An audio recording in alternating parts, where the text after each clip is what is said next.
মুরগির মাংস দিয়ে ভুনা খিচুড়ি রান্না করব বন্ধুরা।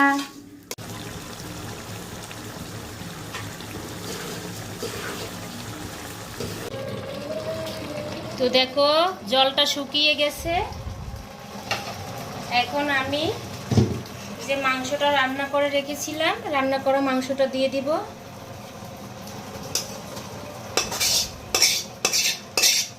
সবটা দিয়ে দিব।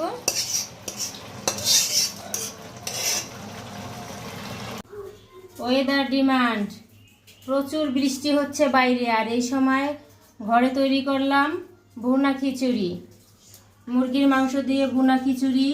সাথে আছে সালাদ, শসা, লেবু, আর আছে আমার নিজের বানানো আচার, আমের আচার। তো আজকে খুব মজা হবে। তোমরা আমাদের বাসায় চলে আসো এই বৃষ্টির মধ্যে। তোমাদের সবার নেমন্তন্ন ভুনা খিচুড়ি খাবার।